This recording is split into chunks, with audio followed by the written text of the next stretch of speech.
Hi everyone, this is Chris McGowan, aka Chris Magoogs McGowan, aka Topher. Have I used Topher before? It blew people's minds when I told them that Topher Grace's name is Christopher, because he just used the back half instead of the front half. Anyway, I'm already off topic.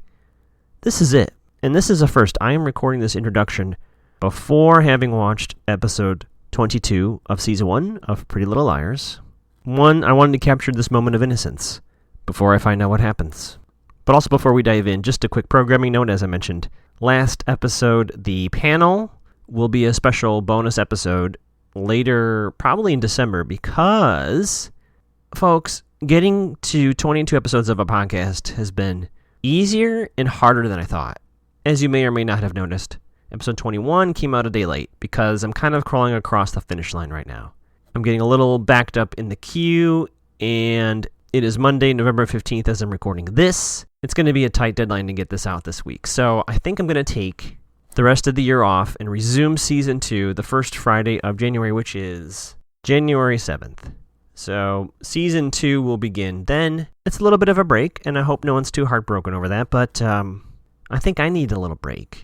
And like I said, to tide you over, I'm hoping to have my little panel, my season 1 in reflection panel, sometime in December to kind of keep the feed alive, and then barrel through 22 episodes again come the start of the year. I'll have a few banked, I've watched a few, and I can kind of pace out my work. That's just a peek behind the curtain. But yeah, I think that's the plan. So I'm so nervous. So without further ado, I'm going to stop this, watch the episode, and then I'm going to record my thoughts. But you're going to hear the intro music starting now, and then me slowly transition to talking about the season finale of season 1 of Pretty Little Liars. Chris watches Pretty Little Liars. Chris watches Pretty Little Liars. Chris watches Pretty Little Liars, so he can help you figure out who's A. For whom the bell tolls. I'll probably get into overall reactions later on. I will say this season finale was to me as if a show knew they were getting a season 2, which is to say, we don't get a whole lot of answers here. A little disappointed there. But a lot does happen. We have a very thorough previously on. And let me bring back my old jingle. The show gives us their very own A's list. A's harassing my friends. I want to know who it is. It's A's list. So the show just kind of runs down a whole list of our suspects for A. We have, strangely enough, Allison at the very top. Jenna, Ian, Melissa. We get a shot of Ezra and Jackie, which was a little confusing at the time. I never really put Ezra in any sort of A group, but maybe he is. Lucas, Caleb, Toby, Garrett undercover. Then we had a little shot of the videos, which obviously the videos aren't A, but only notable person missing there was Noel Khan, which is interesting, as we'll see later. So we kind of pick up where we left off. We're kind of watching the videos with the 4 liars again. And what was glossed over, at least in my opinion, at the end of the previous episode is very thoroughly explored here. The creep factor involved. And I don't remember if we saw this video at the end, episode 21, but we see this Jenna and Toby video in full. And basically, it's Jenna and Toby in an intimate moment. She says something like, "We're not really related, so this is fine. And I've told my parents that you were doing this to me, but I guess it's really been me," or something along those lines. So that's a video they all watch. I don't know why they picked that one out, but apparently that's the one that they were all watching together. And they all finally say to each other, "This is really sick. This is really creepy." All these videos of them, someone peeking through the window, and there's apparently just a lot of them. There's a ton of them. So that kind of creeps them out in, I think, the appropriate amount of ickiness. I think even, does Hannah say she's going to be sick? It's just really upsetting. And I agree. This is, we were trying to guess like what would be a thing that would be upsetting enough to do something potentially violent to somebody. And I guess someone capable of doing these videos might be capable of protecting their life in whatever way they can. I don't know. There's a lot to unpack here as to who might be doing this and why. Yeah, so I think it's been Ian who has been, I guess, recording these videos. The question comes up to them when they're thinking about this is, why didn't Allison tell them about this? Why not, her, as their friend, say, "Hey, Ian's been doing this, and I have the videos," as opposed to hiding a key in a snow globe for Emily to find someday? Good question. I don't know. These videos are bad. No doubt about it. For many of the liars, Jenna's at the top of their A list. Clearly, Ian's up there with her. And they all decide kind of as a group of the 4 of them, but they need to find out what Jenna knows. They think source of huge piece of information that they're missing, and by proxy us, the viewers, is what Jenna knows. And I think it's Spencer that says, we finally have something Jenna wants. And I think it's also Spencer that says something that I'm not sure I knew, but that they're also afraid of Jenna. Now, Jenna has said in the past that she's actually afraid of them. So there's a weird kind of dynamic here where both sides kind of are afraid of each other. And so the decision is made. They're going to try to, I guess, talk to Jenna. Cut to the Montgomerys. Byron and Ella are chatting about, again, are they a couple? Are they not? Are they getting back together? And then there's a mixer that's going to be later, a faculty mixer that's going to be later on, I guess, tonight or in a few days, very soon. Aria comes downstairs, and she has her phone, I guess, not in her room, and she checks it. And there's a ton of texts from Ezra, and Mom's trying to talk to her about something. I think it has to do with, the party and her and her dad and all that stuff. And finally, Aria blows up. Now, granted, Aria's starting to freak out because the text she's getting from Ezra is like, we need to talk. There's a cop here, etc. So she's like obviously a little concerned. And then, fairly or not, she projects that energy towards her mother, who's trying to have a conversation with her about something not as related. And Aria says to her mom, you either love him or you don't, because it sucks for all of us. That's a paraphrase of what she says. Ella's kind of standing there like, she does feel bad, I think, in the moment. I don't know. I have a lot of sympathy for Ella in this situation. Maybe more so than the show wants me to show Ella. Ella found out her husband was having an affair, and she's really trying to make it work, at least as a parental unit, knowing how hard this has been for the kids. And then what tends to happen, even as adults, you're in a relationship, you break up, and then you remember the good things that connected you two. And I think that's what's happening with her and Byron. Like, she's remembering the passion or the, sneaking around. Like, that's the fun stuff, right? But she even says that to Byron an episode or two ago. She's like, well, we can't work through this. We're working around it. But they haven't really confronted the why he had this affair on the side. And I think for the two of them, if there really is something there, that they need to do that work. But I also understand Aria from a child point of view, like, this is just really tough. Mike's acting out, being all grumpy, and et cetera, et cetera. So, I don't know. It's a complicated situation.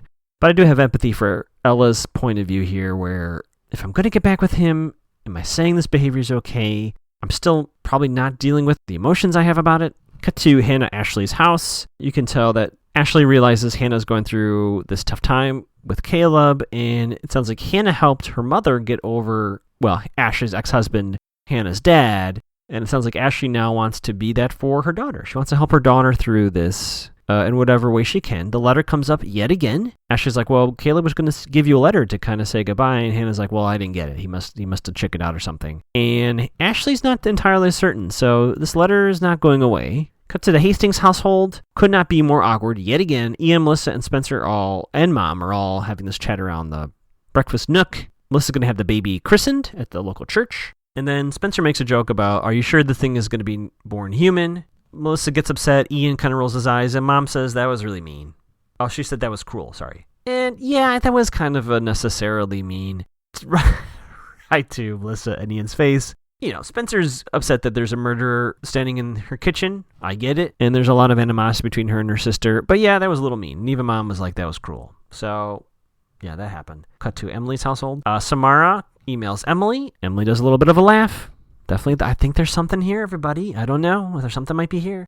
Pam comes into the doorway, and she says, we need to talk. For a second, Emily is fearful this is like bad news about her dad. No. Well, not quite. He is going to be stationed there for a little bit longer, and I guess the request has been put out for them to move to Texas. And Pamela says, well, this is what we need. You need to belong with your family. You belong with your family, which is an interesting statement that Pam says to Emily. And I wonder if the show will explore this idea of birth family versus found family, because right now it sounds like Pam and Emily are at a ceasefire, right? They are talking, but I don't think some of the emotional bridges have been built yet. And to a degree, Emily is saying to her mother, I'm starting to find my group here, and now I'm going to be taken away from it, and I really don't want that. And Pam's like, well, tough shit. Cut to the school. Ezra finds Aria, and I even thought, oh, well, of course, Garrett Undercover knows what's going on. Question mark there. But he says the cop asked about Spencer and the trophy, not about Aria. But come on, everybody. based on what we know later on, of course Garrett understands what's going on here, but that's not what he told Ezra. So Ezra tells Arya that he put in his resignation because he got a job out of the school. He's going to be, I kind of missed the school name. I'm assuming it's the local college that Byron was asking about. He's going to be a professor, Professor Fitz. So Ezra says to Arya, well, that means we can be together.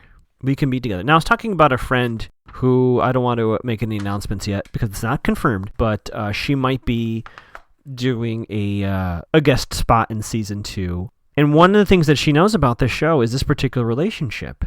And I said this to her, and I've said it before on this podcast. I do think the show's point of view is that this relationship is a good thing, because in that moment there's a breath of relief between Ezra and Arya, like, oh, we can.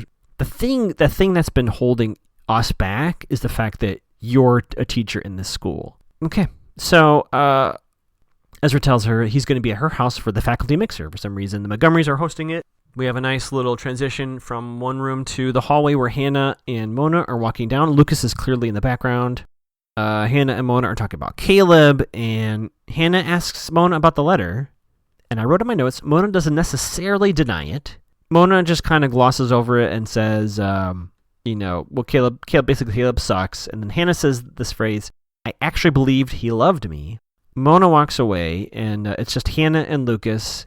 And Hannah says, are you going to be mad at me forever? And he says, what does he say? Like, yeah, or something? Probably. And he walks away. Kind of a shitty interaction, yet again by Lucas. And then everyone's breath is taken away as Jenna walks down the hallway with her flute. And I wrote in my notes, I couldn't wait for that song. Do we not get this big show we promised? That's a bummer. I mean, we had the whole auditions, we had the rehearsal.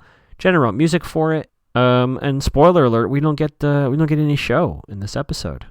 But they follow her. They follow Jenna. And this confrontation happens right now. I wrote in my notes. Take a shot. I wrote in my notes. Showdown. Jenna versus the 4 liars. And they say, we want the truth. And Hannah says, with a straight face, can you handle that? So, here's our first big reveal of this episode. Allison did visit Jenna in the hospital shortly after the firecracker of doom. But it wasn't about this thing about Spencer or blaming Spencer. That was a lie. Jenna's honest here? Question mark. We have a flashback. Allison went to Jenna in the hospital and showed her the video that we just saw of Jenna and Toby. And basically says, the guy I likes to make movies, which we assume in the audience is Ian, although that's a costly thing to do in the show is to assume, but that's what Allison says. Toby's the victim, and basically Allison's like, I'm going to keep your secret. And I forget I don't know if we hear what the offer here is, but basically it was, I'm going to keep your secret. We'll do something else here. I'm going to bury you if you come back to Rosewood. And the liars put together that the reason Jenna returns in the pilot is because, quote, Allison is gone. And so Jenna was safe to return to the city. And then liars say to Jenna, we're going to keep this in a safe place. Thank you for this information. I guess that's the deal here. You tell us what happened. We don't release this video. Okay. And so that's how that interaction ends. We have a little regroup with the 4 liars. They suspect Ian. Allison says something to them about wait for it. So they think that's connected as well to this somehow. I don't know how exactly, but they do think that. We cut to lunchtime. There's a quick chat about Emily's plan. Like, are you going to maybe crash at someone's house? Or what are you going to do? Because you can't leave the show. Spencer bought a prepaid phone. And I wrote in my notes, A tactics. So she has a prepaid phone, untraceable number. Here's the plan. They're going to contact Ian. They're going to demand cash for this video. They're going to get a confession on tape and then bring everything to the police. They're going to bring the video, the confession, all their evidence to the cops, right? Spencer does the text. I have Allie's video, is all she sends. And the number, for those out there keeping track, 717-555-0143. I did say to myself, this could mean anything. I have Allie's video is pretty vague. But they all watch Ian, he seems like he is 10 feet away, but he's across the cafeteria. They see him look at his phone and run off. Reply comes in. What do you want is his response. Spencer kind of freezes, and then Hannah grabs the phone. Bring 10K to Willow Park, 9 p.m., come alone. Things are tense, and then Mona breaks it up. She comes over and says, let's all love on Hannah. And she sits down. One by one, everyone gets up to leave, which is pretty astounding. Hannah, I guess, left her phone. Hannah keeps leaving her phone around. This is what I was saying last episode. Don't leave your phone around, especially when Mona's around. because her phone rings. Mona grabs Hannah's phone, and it's Caleb. And Mona says, Caleb, I'm glad you called. I gave her your letter, and she threw it in the trash. We do a commercial break, because there was like a fade to black and back up. So basically, she's on the phone, with Caleb. And then she hangs up. Lucas overheard the entire conversation, and he confronts Mona. And Mona says, don't say anything, Lucas. I can make you appealing to Hannah. Like, that's her deal with Lucas for him not to say anything, is she can help him get Hannah. Things just start to get worse from here. We see Jenna calling somebody. Guess who? Ian. Jenna says to Ian they have the video and have seen it. Ian's reply is, I'll take care of it. Wow. Cut to Emily's house. Outside, Emily is parking her brand new Toyota Corolla, and Garrett undercover comes. I don't know if you remember, but Garrett said he lived on her block. Apparently he's home visiting. Right. Like I believe anything this person says anymore. And he says again to Emily this time, he's on their side, and he gives Emily his phone number. Then he invites her over to some party at his house, his family's house, and she's like, nah, it's okay. And then Garrett walks away. Hannah's on Emily's stoop, and she's obviously very upset. A little bit of heartbreak going on here. We find out that Lucas gave Emily Hannah's phone back, so Emily gives Hannah her phone. And we get a little bit of info that Pam is already packing. And they're talking about the reality of Emily going to Texas. So I guess this is Emily's last episode on the show. Cut to Spencer and Toby. Spencer's like studying, and Toby is reading a book. Dharma Bums. Dharma Bums is the book that he's reading. And then Toby like turns a chair, and like they sit in a chair in this, I guess, supposed to be a romantic way, but I don't know. It was a little awkward. Cut to Jenna. Jenna's talking to somebody. Guess who she's talking to? Garrett undercover. And she's like, we can't let this get out, or we can't let this happen. And Garrett's like, I won't let this happen. And then they smooch. Is this the first time in the show? I think it's the first time in the show I call this a surprise smooch. So Garrett, who again is what, 19, 20, making out with a high school student. This is this show, I tell ya. Oh boy. Well, there we go. Cut to the faculty mixer. We have a lot of smiles. Oh yeah, like Ezra's there, and he's giving little grins to Arya. These two, really, really not good sneaky loos. Door rings. Guess who's at the door? Jackie Molina. Well, howdy doody.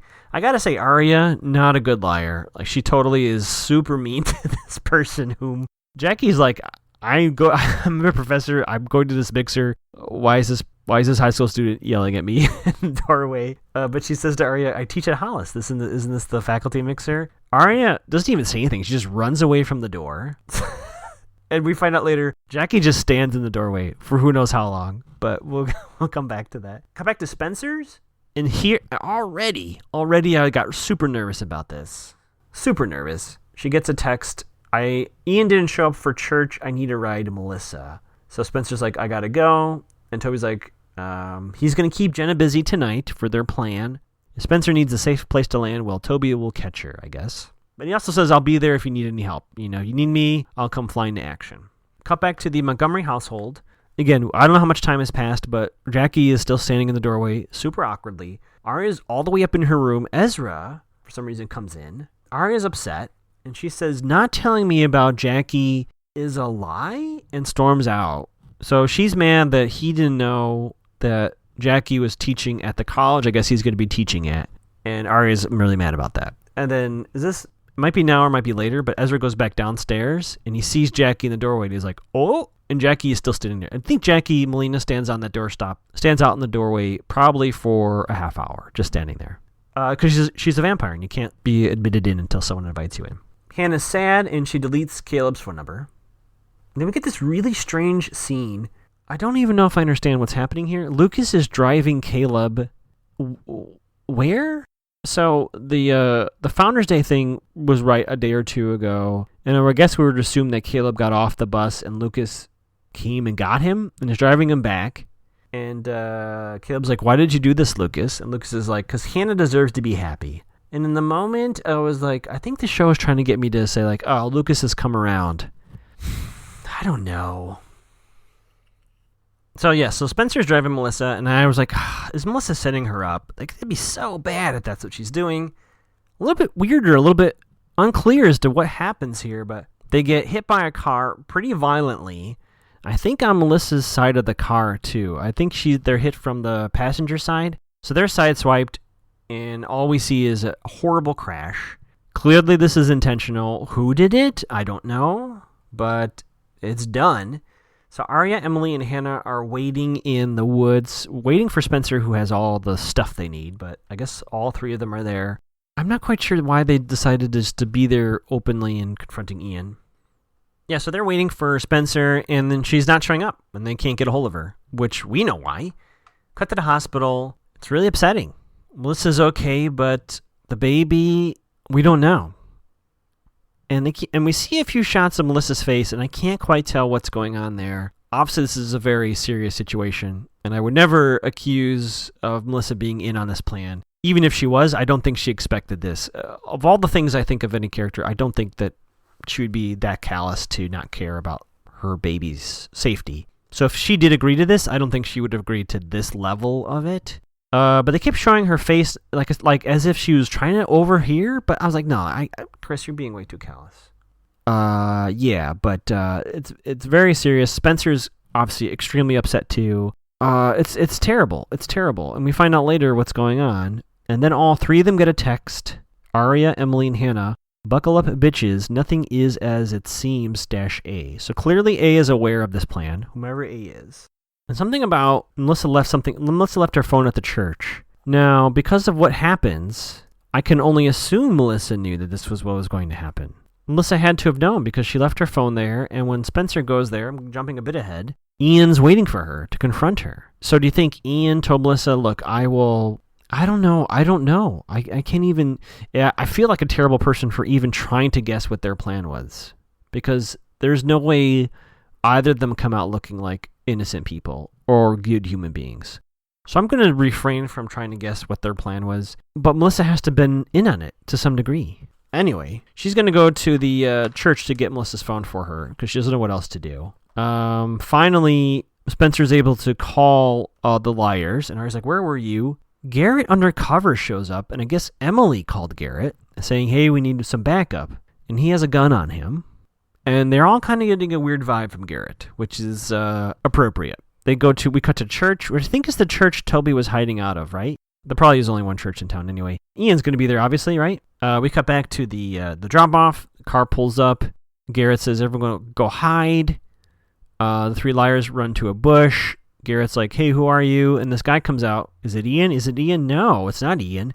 Who the fuck is this guy? Who the fuck is this? Cut back to the church. Spencer is like slowly walking around looking for a phone. She bends down. Door slams. Spencer reaches for a phone that's apparently Melissa's that's ringing or something. She gets up and guess what? Ian's there. He's like, what the? He's like, surprise. Cut back to the meeting place. The person's name's Logan Reed. Someone bought his services online to pick up some package and drop off some cash. Cut back to the church. Ian calls the burner phone in Spencer's bag, and so he knows. I mean, he does it. He already knows. I don't know why he did that. It's more for show, I guess. Ian says, maybe one of the creepiest things he has said, Melissa would want me to take care of this. Okay. So Spencer's like, go catch it. She throws the USB, which I'm assuming is a fake USB, or they made a copy. I would assume so, but she throws it, runs away. Ian, for a second, goes to grab the USB, so she has a moment to start running up a bell tower staircase. Spencer calls Emily. This is really tense. I'm not selling it. This is extremely tense. Whole chase sequence happening here. Spencer calls Emily's phone. The three liars are in the car on the way to the hospital because they assume Spencer's there or going there. Ian grabs Spencer. A whole thing is happening, a whole struggle, and he's like, I'm gonna throw you over and I guess kill you. And Emily picks up the phone and they're hearing the fight, and the three liars determine that she's at the church. So they're like, turn around, make their way there. And then in the middle of the struggle, we get a little bit of information from Ian. Ian says Allison hit her head and never woke up. Somehow in this struggle, Spencer says she died from suffocation. So, I mean, we get a little evidence out here. Spencer is on the brink of being pushed down this shaft, this tower, and a hooded figure runs in. And Ian looks up and says, what are you doing here? This person throws Ian over the balcony's edge, and they run away. This hooded figure runs away. Spencer gets back up. 3 liars arrive, and they all run upstairs. Spencer's safe, very upset, but safe-ish. This is very important, this next sequence of events. They look down, and they see Ian caught in, which are a bunch of ropes, okay? And he looks like he's somehow hung himself. I remember at the time thinking to myself, how in the hell did that happen? Okay. Spencer tells him someone in a black hoodie ran by and saved her. And she says, Ian killed Allison. That's the words that she uses. They come out of the church, which is kind of funny because this happens literally twice in a row. They come out of the church for that slow motion kind of like relief. And then our cop friend, who we've seen off and on throughout the season, goes, hey, quit lying to me. There's no one in here. And they're like, what? They go into the bell tower room again. The body's gone. There is no Ian there. So Ian is clearly Jason from Friday the 13th, has some sort of immunity powers. I mean, what else can we assume happened here? And then, much like the scene we saw in the glamping episode, who do we see run into the crowd to look at the police activity then? Noel Kahn. Noel Kahn is in the crowd. Is he the hoodie boy? I don't know. That doesn't make any sense if he is, but he's standing there. They come out, 4 liars come out a second time this time. Same kind of pose, all holding each other's hands. We have that little crane shot like we got from the pilot, kind of pulling back on them, which is funny because I believe that is where the services were held for Allison's memorial. Nice little opening and closing shot there, creators of the show. And that's all we get. We don't even get a post-credit sequence. That's it. Yeah, A text and says this is not over. Yeah, this show doesn't really review the episodes, so that's not what I'm going to do here. I will say, though, I have zero clarity on anything at all. I don't have any more information than I did last episode. Everything that was revealed was stuff that we already as viewers knew. And if anything, we have more questions, which, of course, this is a show that runs for 7 seasons, so that makes sense.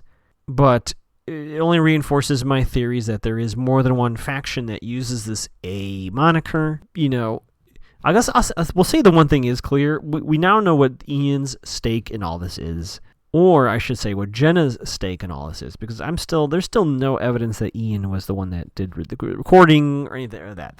That's the liar's assumption. And that's what the show is trying to tell us is responsible. But all we know for sure is that Jenna video is what she's concerned about. And she's romancing Garrett. Somehow connected to Ian.